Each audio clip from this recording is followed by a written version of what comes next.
Então vamos lá, Mateus capítulo 28, versículo 16 a seguir diz assim: E os 11 discípulos partiram para a Galileia, para o monte que Jesus lhes havia designado. E quando viram Jesus, o adoraram, mas alguns duvidaram. E Jesus, aproximando-se, falou-lhes, dizendo: Toda a autoridade me foi dada no céu e na terra. Portanto, vão e façam discípulos de todas as nações, batizando-os em nome do Pai, do Filho e do Espírito Santo, ensinando-os a guardar todas as coisas que tenho ordenado a vocês. E eis que estou com vocês todos os dias, até o fim dos tempos. Amém? Sente-se com a sua Bíblia aberta, com o seu celular aberto nesse texto. Esse texto em Mateus é a última ou o último diálogo de Jesus com os seus discípulos, em Mateus. Mas ele não é necessariamente a última vez que o Senhor estaria falando com os seus discípulos. O último momento que isso acontece, Lucas vai registrar lá no capítulo 24, quando Jesus está com os seus discípulos no Monte das Oliveiras. Então esse texto de Mateus, capítulo 28, não é o último diálogo de Jesus com os seus discípulos, não é. Mas é um dos últimos. Agora, o que é interessante nós percebermos de maneira muito inicial nesse texto, é que Mateus vai trazer a realidade de que Jesus está falando especificamente aos seus discípulos, E aí perceba que no versículo 16 ele vai dizer: os 11 discípulos partiram para a Galileia, os 11, e aí vale lembrarmos que aqui a gente não tinha mais Judas. Então os 11 partiram e Jesus começa a dialogar exatamente com os 11 discípulos. O que é interessante é que Mateus vai dizer que alguns, quando viram Jesus, creram, porém outros duvidaram. E aí a gente poderia, de maneira inicial, dizer: duvidaram porque não eram discípulos, mas isso não é verdade. Mateus está dizendo que estes que estavam ouvindo Jesus e que Jesus dialoga com eles eram os seus discípulos. E aqui a gente parte de um princípio inicial de que aqueles que pertencem ao Senhor e que são discípulos dele, nem sempre são pessoas que creem de todo o coração, nem sempre. Deixa eu perguntar aqui nessa noite: você é um discípulo de Cristo, sim ou não? Mas durante toda a sua vida você assim sempre creu com muita determinação, com muita garra, com muita ousadia? Ou chegou assim alguns dias da sua vida que você nem acreditava que o sol brilharia pela manhã? Todos nós já vivemos essas situações. Já entramos em momentos da nossa vida que, se a gente olhasse para uma montanha e falasse: montanha, saia daí e precipite-se no rio Itajaí-Açu, aconteceria. Mas já aconteceu momentos da nossa vida em que, não sei você, mas que eu estava indo para abrir a torneira e eu estava duvidando que a água desceria da torneira, de tão incrédulo que nós somos em algum momento da nossa vida. Isso é fato, e isso é tão realidade, que Mateus traz essa consciência de que aqueles que estavam diante de Cristo eram os seus discípulos, e alguns deles estavam crendo no que estavam vendo, enquanto outros estavam duvidando. Só que o ponto central que me chama a atenção é exatamente a realidade de que Jesus não menospreza os que estavam duvidando. Talvez, se eu estivesse nesse bate-papo aqui, estivesse com um grupo de alunos e percebesse que alguns não estavam acreditando, talvez, é muito provável, me conhecendo, eu diria: ô galera do fundão que não está acreditando, peço para vocês, por gentileza, retire-se da sala, tranquilo, vamos tomar um chimarrão ali fora, deixa eu ficar aqui só com o pessoal que está acreditando realmente, que está com o coração desejoso para ouvir o que eu tenho para falar. Mas Jesus não faz isso. Ele reconhece que haviam aqueles que estavam crendo e haviam aqueles que não estavam crendo. Ele reconhece isso, porém mesmo assim ele passa a dialogar com eles. E isso traz-nos a consciência de que o Senhor, Ele não nos despreza nos nossos momentos de dúvidas da caminhada cristã.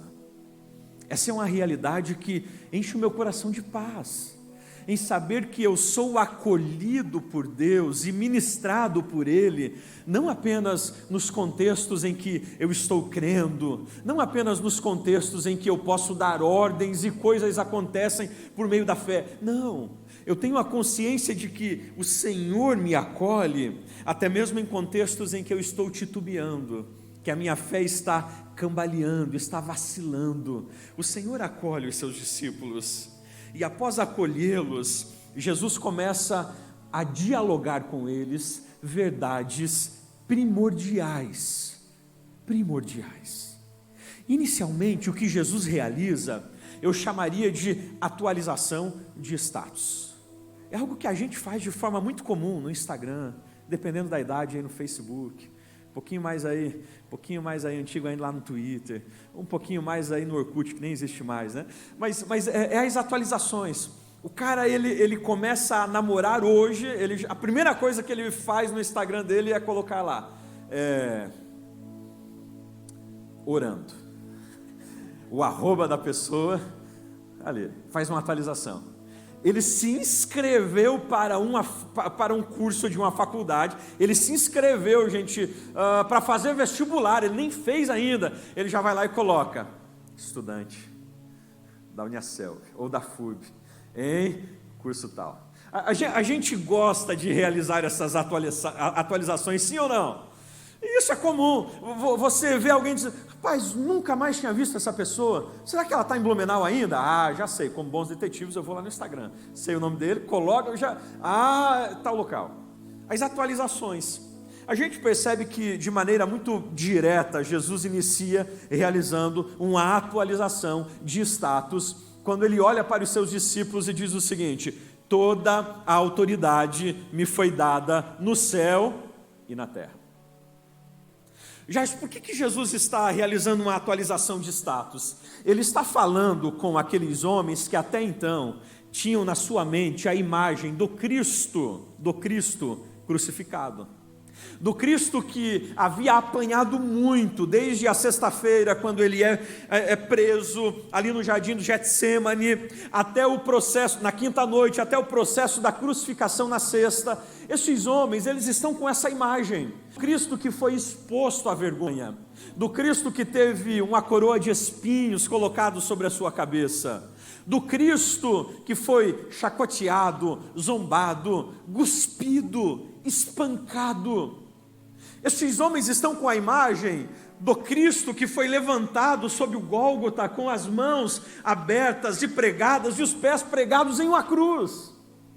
Estes homens têm essa imagem na mente, a imagem do Cristo, não do Cristo mais que realizou milagres enquanto caminhou com eles, mas do Cristo que havia sido exposto à vergonha, à zombaria, do Cristo que vai bradar por volta das 3h da tarde dizendo: Deus meu, por que me desamparaste?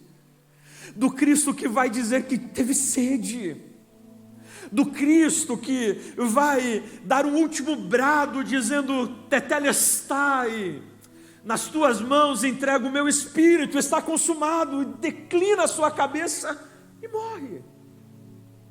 A imagem que estes homens têm é exatamente esta, e diz o dito que a última imagem que você tem de uma pessoa é exatamente esta, que fica na sua mente e direciona os seus pensamentos dali para frente.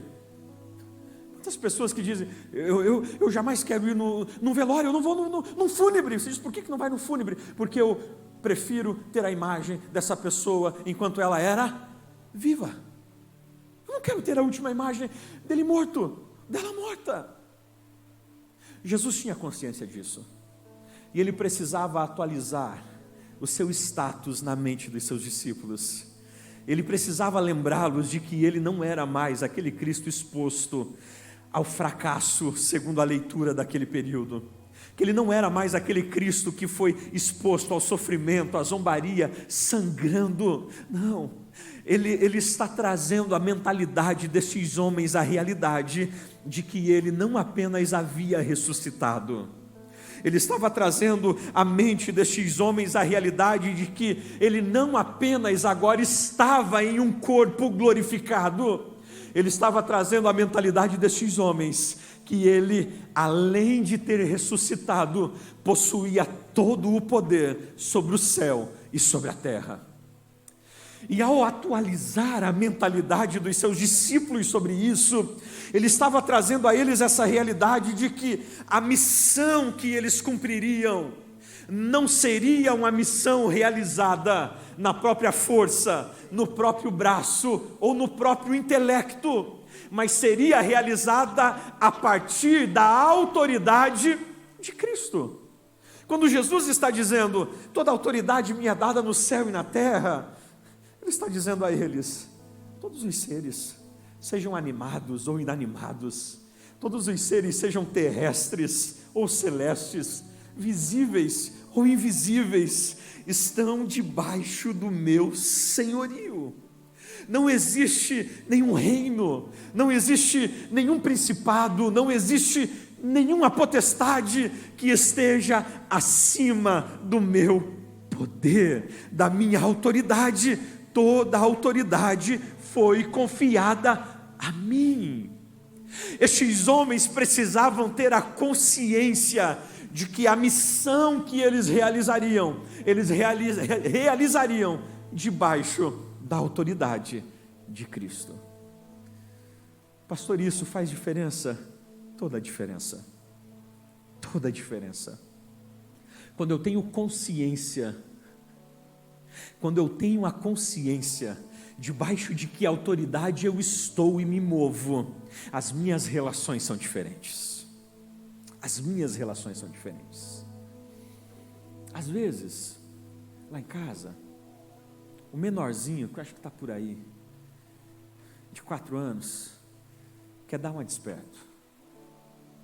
Ele bagunça todo um espaço chamado de clínica, todo, onde estão os brinquedos deles. Ele vai pegando.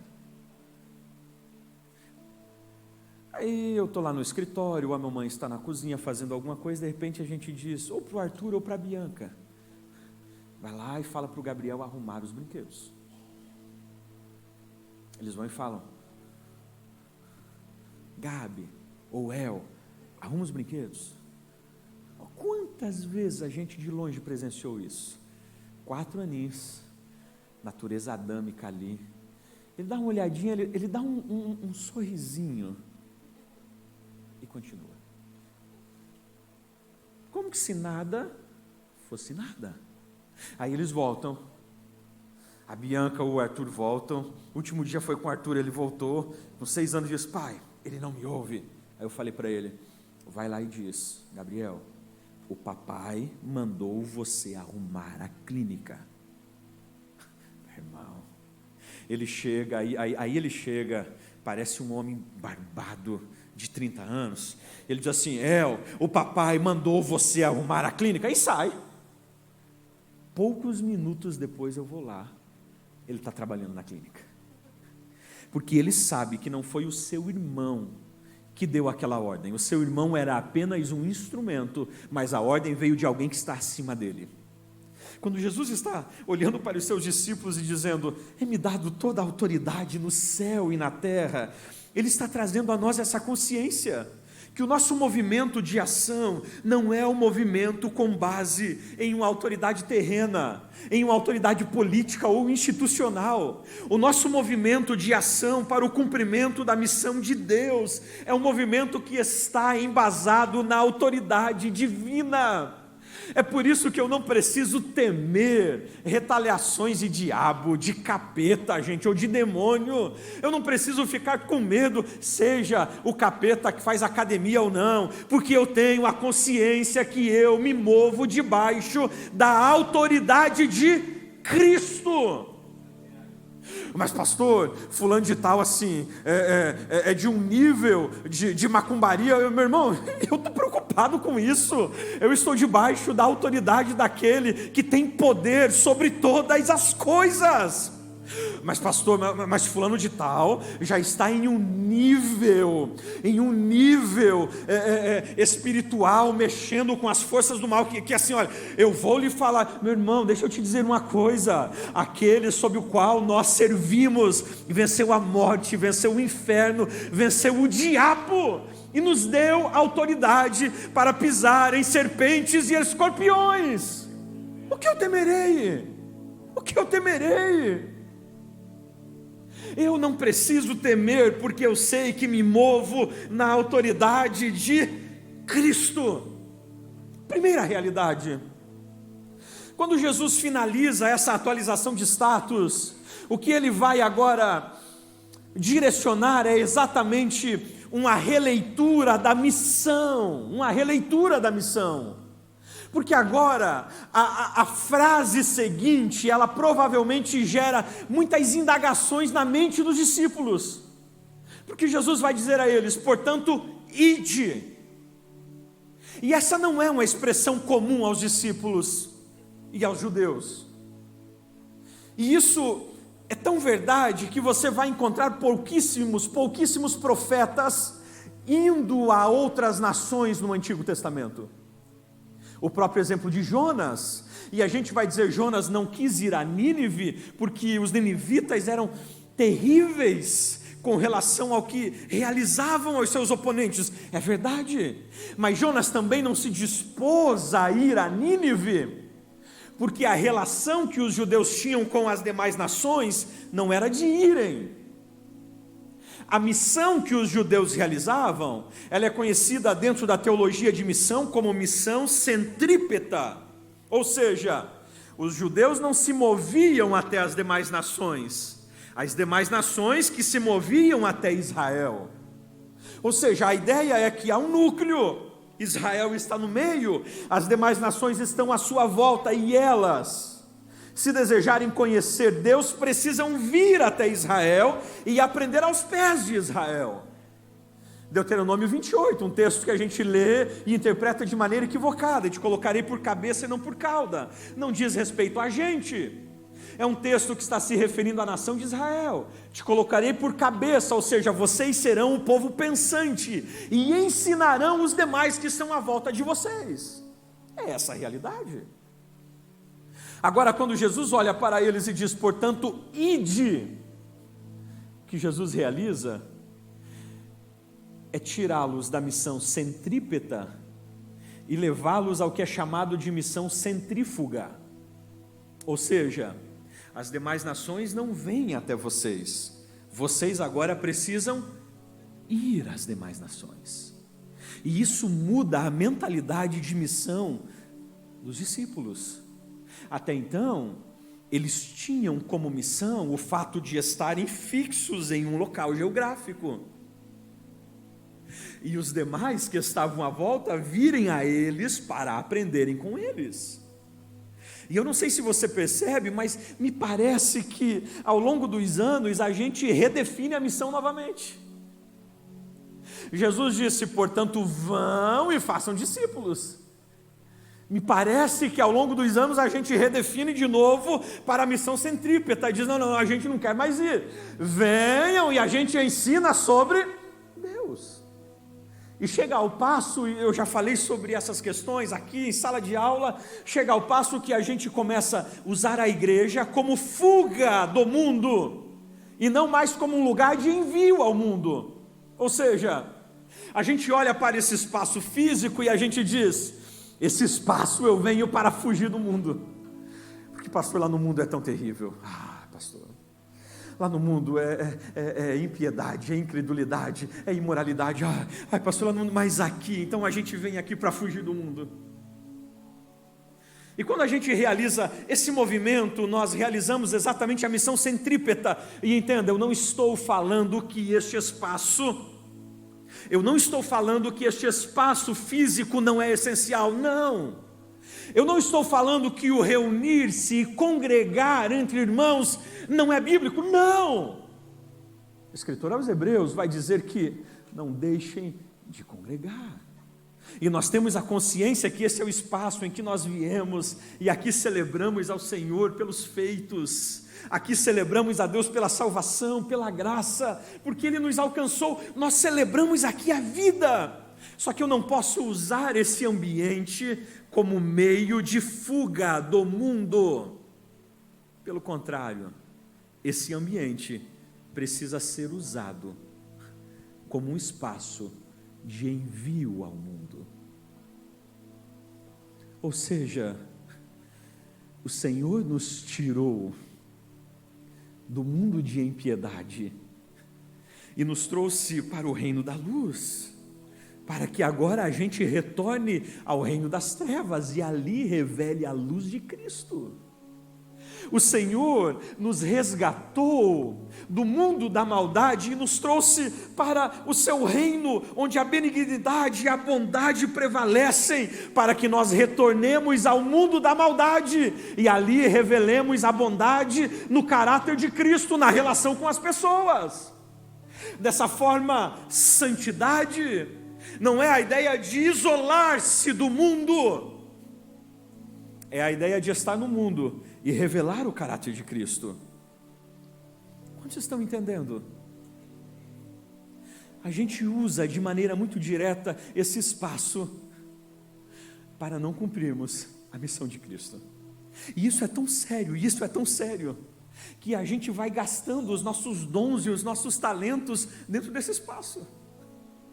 A gente vem para esse espaço e a gente diz, eu quero usar aqui os meus dons e talentos. Eu quero usar aqui os meus dons, eu quero usar aqui os meus talentos. E aí a gente vai criando ministérios, a gente vai criando funções, a gente vai criando inúmeros ministérios. Por quê? Porque a gente precisa usar os nossos dons e talentos aqui. Enquanto que os nossos dons e talentos não deveriam ser usados unicamente aqui, mas usados ali para revelar as verdades de Cristo. Eu não sei se você está entendendo. Ouvi recentemente uma fala de um pastor expondo sobre o diálogo de Pedro junto àquele paralítico na Porta Formosa. Quando Pedro olha para o paralítico e diz, eu não tenho prata e ouro. Lembram desse texto? O paralítico está ali, está olhando para aqueles dois homens e dizendo, eu preciso de algo. E eles diziam, eu não tenho prata e não tenho ouro. E a pergunta desse expositor foi a seguinte, e se Pedro tivesse prata e ouro?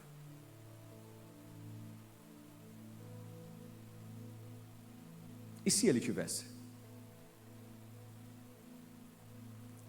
Talvez o nosso grande problema hoje não é que nós não temos, é que nós temos. E porque nós temos a prata e o ouro, a gente não se move mais no propósito da missão. A gente entende que a missão é dar a prata e o ouro. Aí se Pedro tivesse, ele diz o seguinte, eles criariam a partir daquele homem uma instituição. E diria, agora a gente precisa de alguém que, nós vamos criar aqui, porque está um sol muito grande, a gente vai criar aqui o ministério do guarda-chuva. E aí vinham alguns dizendo, eu vou usar esse dom e vou segurar o guarda-chuva para aliviar o calor. Aí viria outro e diria, essa pedra que ele está sentado é muito dura. E aí alguém diria, então vamos criar o ministério da almofadinha. E a gente vai revezar aqui para cuidar da almofadinha, para sentá-lo, para ter um ambiente gostoso. Aí viria outro e diria, pois é, mas ele não tem água para tomar todos os dias, então vamos criar o ministério da água. E aí mais um grupo diria, eu tenho dom para isso, para levar e trazer. E enquanto a gente tem, nós, ao invés de cumprirmos a missão, acabamos criando situações para que o outro se sinta favorável, mas não atuamos em processos de mudança de vida. Não sei se você está entendendo. A gente torna favorável a vida dos outros, mas não atua em mudanças de vidas. Jesus está dizendo para eles agora, vocês precisam E aí preste atenção comigo nessa dinâmica, A gente vem aqui, e algumas vezes, pessoas dizem: como eu queria fazer algo aqui. Pastoreamos um local que tinha algumas pessoas que, se não cantassem naquela liturgia, ele saía endemoniado para casa. Endemoniado. Que se não orasse naquela liturgia, ele saía indignado. Agora pensa comigo o seguinte.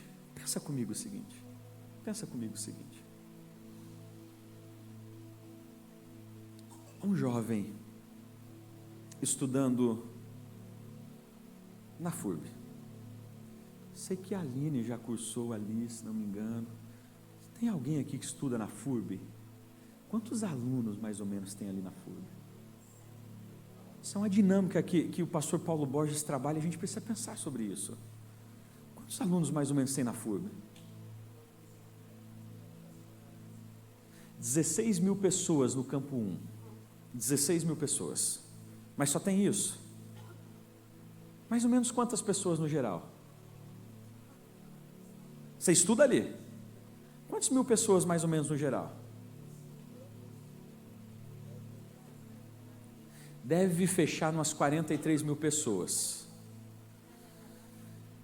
Você percebe o tamanho da igreja que tem ali? E aquela igreja está uma bagunça. Não fazem liturgia, não tem adoração a Deus, não tem a exposição da palavra ali, nem oferta é feita. Tem alguns membros daquela igreja chamada FURB que não creem, então, como alguns desses aqui. Tem outros que são totalmente céticos. Olha o tamanho dessa igreja, gente. Você consegue alcançar todo esse pessoal sozinho? Você é um pastor dali. Então, esse é um pastor que está em apuro ali na FURB. Que ele está sozinho. Na verdade, ele não está sozinho. Ele tem mais alguns que estudam ali também, mas que ainda não se deram conta que tem uma igreja gigantesca. Mas aí muitas vezes eles não querem pastorear ali, eles querem pastorear aqui que está mais organizado. Que aqui a gente tem uma galera que é mais crente do que a galera que está ali. E aí eu diria, saindo da FURB, você tem ideia de quantas pessoas trabalham na mesma empresa que você? De quantas pessoas moram no mesmo condomínio que você? De quantas pessoas estão sob a sua supervisão? De quantas pessoas estão debaixo da sua orientação? São membros, e você é um pastor sem título desta igreja. A grande questão é, como você tem pastoreado? A orientação de Cristo é uma: ide. Ele nunca disse venham, ele disse ide. E o interessante é que, ainda dentro dessa realidade do ide, a gente precisa entender um grande equívoco que a gente realiza entre o ir e o indo. Porque aqui ide é um gerúndio, e é um gerúndio de indo, mas a gente pega o ide, e o ide me dá sempre uma sensação de data, horário e espaço geográfico. É por isso que a gente chega e diz o seguinte: ô doutor Gilvan, quando que a gente vai fazer evangelismo? Aí a gente fala: bom, nós vamos marcar o evangelismo para o dia 30 de abril. Uau, dia 30 de abril. Que horas? Às 10 horas da manhã. Então eu já tenho um dia, eu já tenho uma hora. Que espaço? A gente vai ir ali no Boa Vista. Então eu tenho um dia, eu tenho uma hora e eu tenho um espaço geográfico. Mas hoje é dia 18. Até o dia 30 de abril eu tenho aí basicamente 12 dias. O que eu faço nesses 12 dias? Nada. E aí alguns dizem o seguinte: não, pastor, não é que eu não faço nada, eu estou me preparando para o dia 30. Ele se prepara 12 dias para o dia 30. Então ele ora, ele consagra, ele se prepara com aquele folheto. Dia 30 a gente está aqui em peso, a gente vai para o Boa Vista, a gente evangeliza as ruas do Boa Vista e volta para cá. E assim volta, alguns empolgados, outros exaustos, dizendo: uau, 1 hora de evangelismo, eu estou exausto. Só que o interessante é que no dia 1º de maio, eles dirão: agora eu estou em paz. Por que você está em paz? Porque eu já realizei a minha missão no dia 30. eu já evangelizei, eu já entreguei os folhetos, agora a gente espera o próximo dia. Quando que será o próximo dia? Será o dia 30 de maio, então eu vou me preparar até o dia 30 de maio.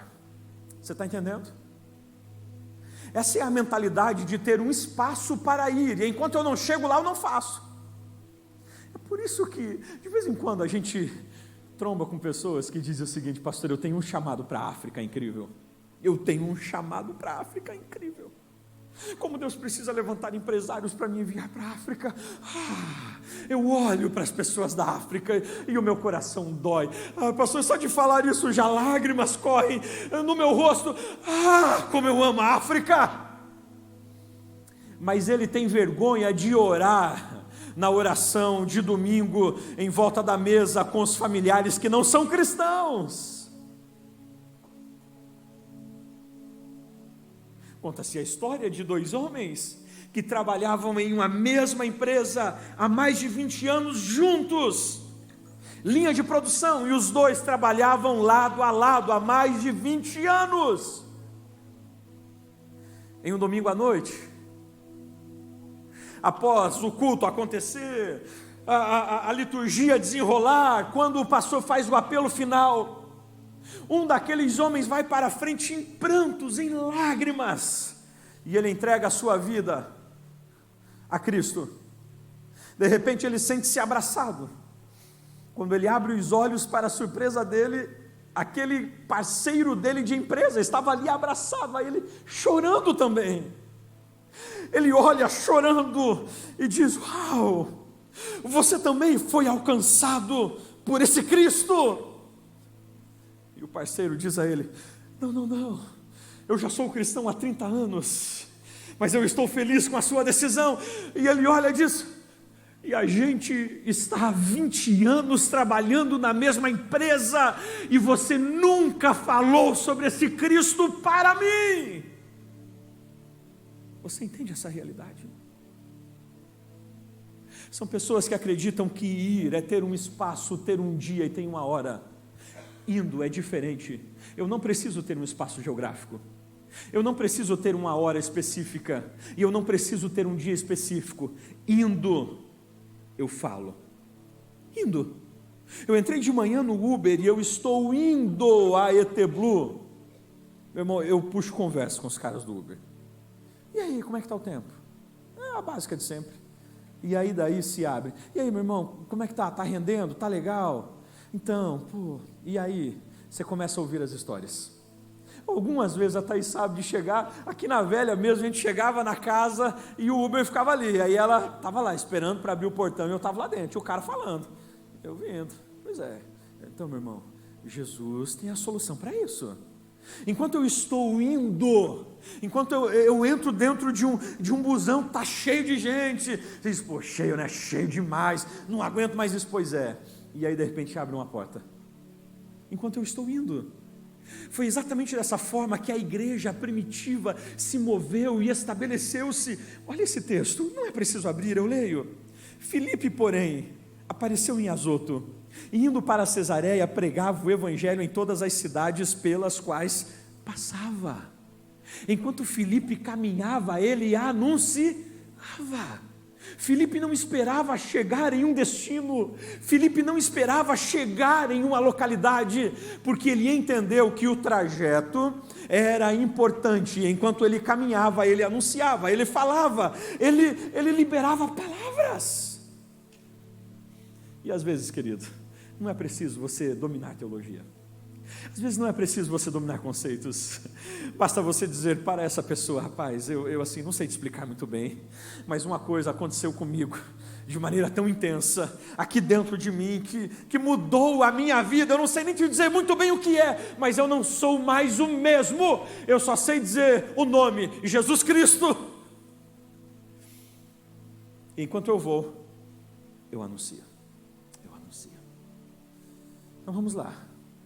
A gente se move não na nossa autoridade. Eu me movo na autoridade de Cristo. Eu preciso entender que eu vou. Esses ambientes são importantes. As nossas reuniões de trazer pessoas são importantes, mas essa não é a nossa missão primária. Eu preciso entender isso. Eu não posso usar os meus dons e talentos apenas aqui nestes ambientes. Preciso entender isso. Agora, qual é o propósito da minha missão? Pastor, qual é o propósito da minha missão? E aí Jesus vai dizer: vão e façam discípulos. Pergunte para quem está do seu lado: você sabe o que é um discípulo? Você sabe o que é um discípulo? E aí a gente vai dizer: é lógico que eu sei o que é um discípulo. Nós estamos falando de primeiro século. Quando você vai para uma leitura dentro do grego, que é exatamente a língua em que está sendo falada e escrita, você percebe que a palavra discípulo, ela traz duas imagens. Discípulo traz duas imagens. E vai afunilar para a gente aqui demais. A gente já está caminhando para finalizar. A primeira imagem que traz sobre discípulo no original é exatamente de escultor com uma madeira. É a ideia de alguém que pega a sua talhadeira, que pega o seu martelinho, e ele agora encontrou uma madeira ou um pedaço de lenha, que para muitos serviria para ser lançado ao fogo, e ele começa a trabalhar nesta madeira. Eu lembro que às vezes chegava na casa do irmão Ronaldo, em São Francisco do Sul, e ele, um sargento já na reserva, ele gostava de trabalhar com madeira, e às vezes estava lá um pedaço de madeira, eu falava para ele: e aí, vamos fazer fogo e jogar uma picanha em cima? Ele dizia: não, pastor, isso aqui o senhor vai ver o que vai sair. Algumas semanas depois, você chegava lá e tinha um lindo objeto. Lindo objeto. Um dia ele disse, pegou o sobrenome e disse: olha, esse brasão é legal, vou fazer para sua família. E ele mostrou uma madeira, disse: olha, está vendo isso aqui? Eu estou vendo, isso aí serve para nada, então você vai ver o que eu vou fazer com isso. E ele passava horas, atrás da casa, um puxadinho horas, trabalhando em cima daquela madeira, até que você olhava e dizia: uau! E de repente, aquilo que para alguns era lixo, outros desembolsavam algumas notas e pagavam para obter o resultado de muito trabalho, intensidade e suor. Quando Jesus está dizendo façam discípulos, Ele está trabalhando com a ideia de que eu preciso investir na vida de outro tempo, suor, horas, vida. É isso. Então veja que fazer discípulos não é simplesmente a ideia de entrar em uma sala e passar 1 hora com essa pessoa desenvolvendo alguns conceitos bíblicos. Não, gente. Isso pode ser instrução bíblica, mas não fazer discípulo. E a gente diz: eu estou fazendo discípulo, eu me encontro uma vez por semana, e eu falo durante 45 minutos sobre quem é Deus, quem é o Espírito Santo, quem é Jesus Cristo, o que... Não, gente, isso é instrução bíblica, faz parte do discipulado, mas não é ao todo fazer discípulo. A primeira ideia é exatamente o envolvimento, e aí entenda, eu não posso transformar uma madeira em um objeto de valor, se eu não tocar nela, se eu não me envolver com ela, se eu não investir tempo da minha vida com ela, se eu não suar em cima dela, se eu não estiver disposto a estar com ela. Pastor, como que eu faço discípulo? Gaste tempo em relacionamentos com pessoas não crentes. Essa é a primeira imagem. Segunda imagem, faça discípulos, estava atrelada diretamente à ideia de discípulo e mestre, de aluno e mestre. Só que havia uma diferença aqui. Dr. Gilvan, vem cá, me ajuda por gentileza. Havia uma diferença. Hoje, quando você fala em mestre e aluno, você pensa em uma aula, seja ela presencial, seja online, você vê o professor. Alguns alunos odeiam o professor, estão ali só por conta da disciplina, porque precisam passar naquela disciplina para tirar o diploma. Mas nesse contexto, não era essa a realidade.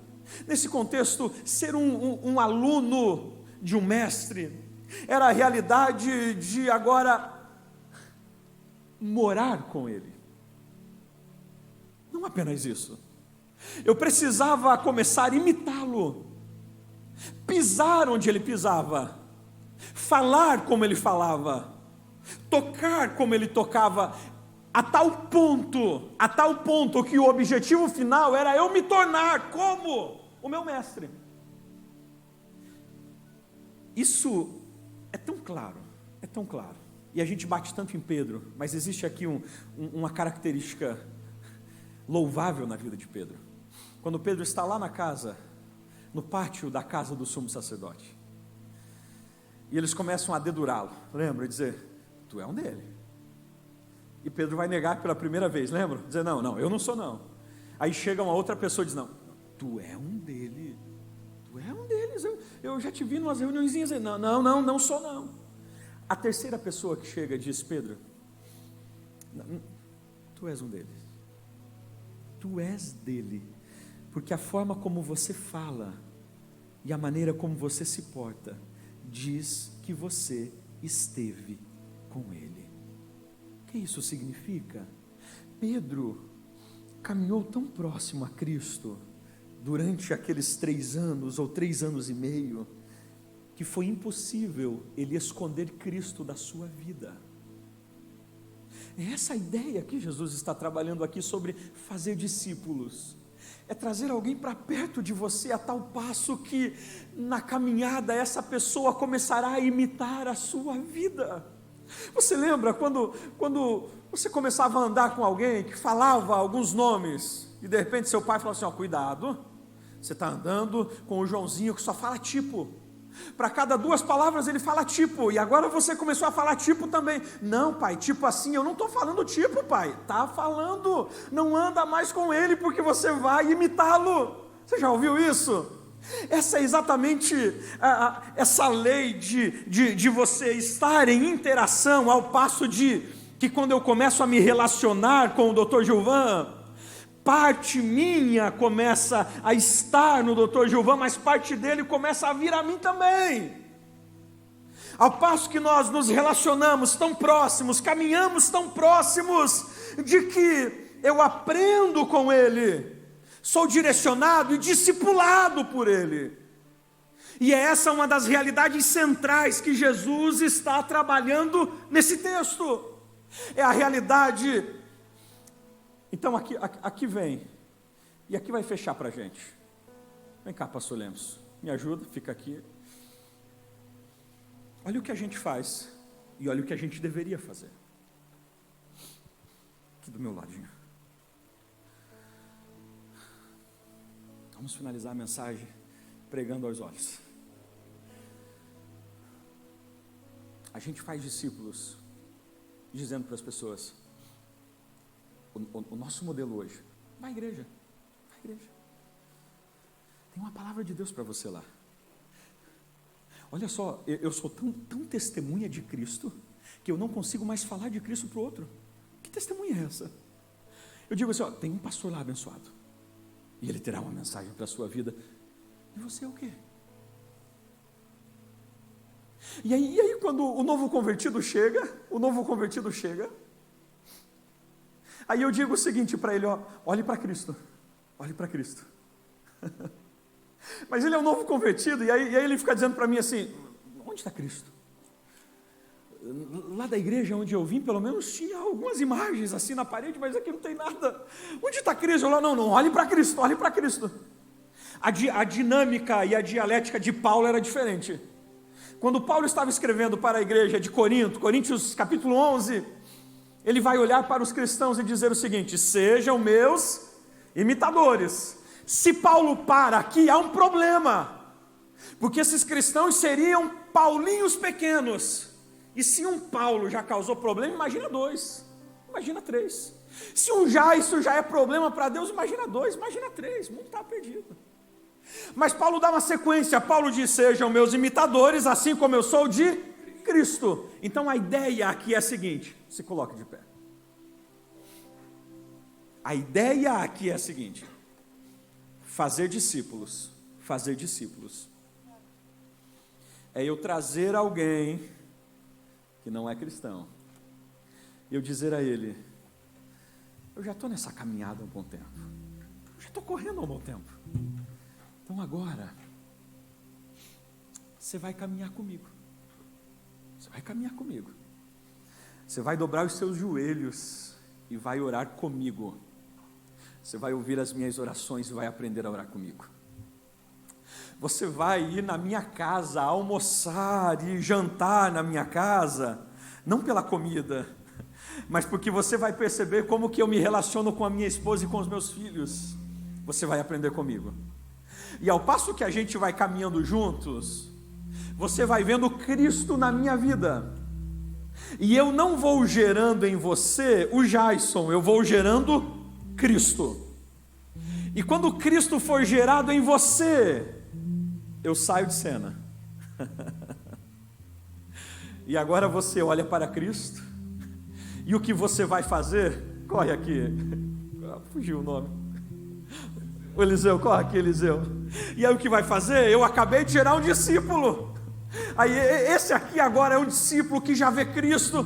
Chegou um novo, o Eliseu, e ele vai fazer o mesmo processo. Ele vai dizer: Eliseu, olhe para Cristo. Eliseu diz: onde está Cristo? E aí o Gilvan vai dizer: Cristo não está lá e nem lá, Cristo está aqui. Você vai caminhar comigo, você vai andar comigo, você vai se relacionar comigo, você vai na minha casa, vai almoçar comigo, vai viajar comigo, seus filhos vão caminhar com os meus filhos. Ao passo que, quando você perceber Cristo, eu vou te deixar agora ali. Você está entendendo? E eu já estou aqui com outro, Dr. Gilvan está com outro, e Eliseu continua o processo com outro que chega. É essa a ideia. E aí a pergunta para a gente passar de ano: é possível fazer discípulos sem relacionamento? Pergunte para quem está do seu lado. Fica aqui, os três ficam aqui comigo. É possível fazer discípulos sem relacionamento? O que você acha? Você pode fazer um religioso sem relacionamento, mas discípulo é relacionamento. Então você vai abraçar quem está do seu lado, a gente vai orar, vamos orar juntos. E a nossa oração nessa noite é um mês de consciência missionária. Eu preciso abandonar algumas ideias. A primeira ideia que eu diria para você que nós precisamos abandonar é que crente só tem que andar com crente. Pelo amor de Deus, pare com isso. Crente só anda com crente e não faz discípulo. Eu preciso adotar um ímpio. Eu preciso. Você acha que aquele seu vizinho que já foi dito aqui está lá por acaso?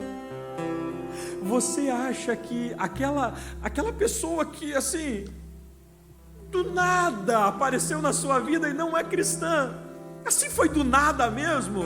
Você acha isso? É o Senhor te dando alguém e dizendo: está aqui uma madeira.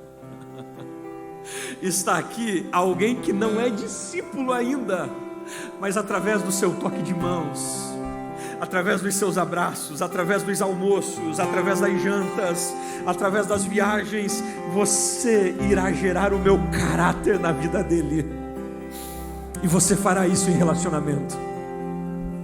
Então, primeiro, adote um ímpio. Segundo, fuja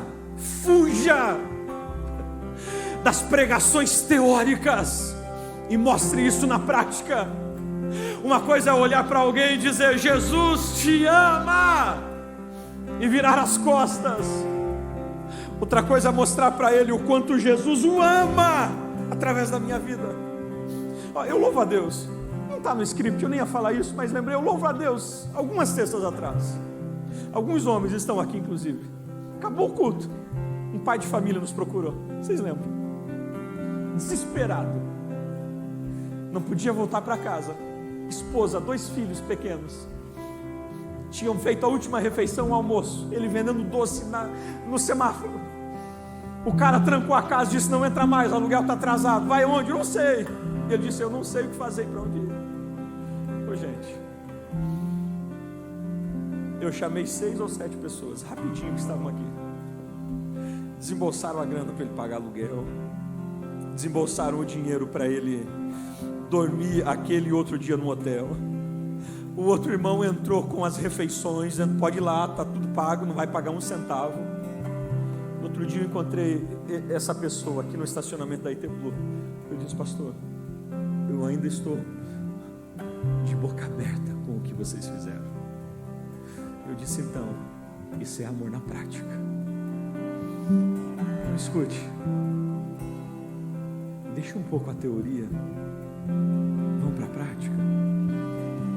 Comece levando um bolo, comece levando uma cuca. É relacionamentos que geram discípulos.